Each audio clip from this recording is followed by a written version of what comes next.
Jeudi 14 janvier 2021, première destination, le Gabon avec le quotidien L'Union.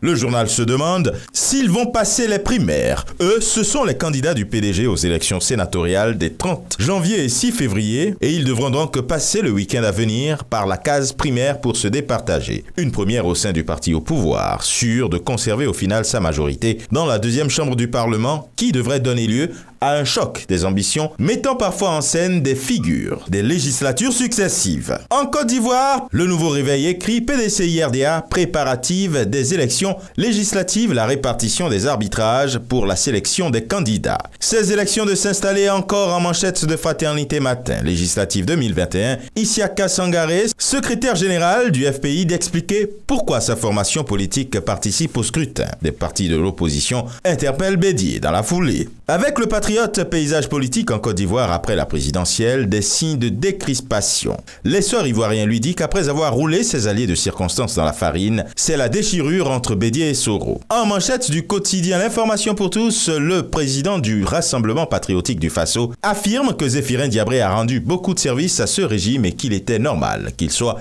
récompensé. L'observateur Palga lui emmène ses lecteurs à l'École nationale de santé publique de Ouaga. Et il y est constaté que la grève des blouses blanches se poursuit. Carnet noir avec Sidoya, décès de l'ambassadrice du Tchad au Burkina. Les hommages du Premier ministre à la diplomate. Un titre moins reluisant avec l'enquête Nous sommes au Sénégal, c'est le procès relatif à l'affaire Ibatiam.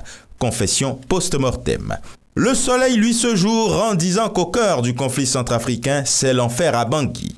Walf Quotidien lui évoque un pillage en bande organisée, le Crédit Mutuel du Sénégal en zone de non-crédit. Croisade contre le Covid-19 avec le Sud Quotidien, la guerre des vaccins. Et vaccination également contre le Covid-19 avec le quotidien qui révèle le plan de Macky, à savoir une première phase visant à vacciner 90% des cibles prioritaires avant fin mars 2021 et la seconde phase qui va toucher 90% de la population avant fin mars 2022.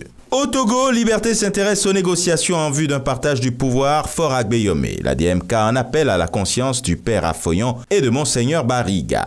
Le Républicain lui dit qu'au Mali, Maître Montagatal dénonce la militarisation à outrance des organes de la transition et de l'administration publique. Cap sur le Bénin avec Fraternité. Front pour la restauration de la démocratie, l'opposition à l'épreuve de la cohésion. Un autre titre avec La Nation, la première opération obligataire internationale d'Afrique de l'année. Un franc succès et le Bénin qui décroche 1 milliard d'euros, annonce le journal.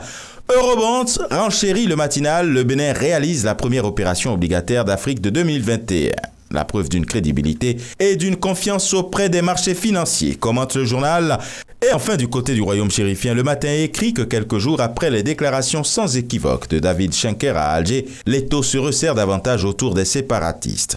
Et l'ambassadeur d'Allemagne au Maroc de dire que la proposition d'autonomie est la solution la plus réaliste et le Polisario se trouve dans une situation difficile.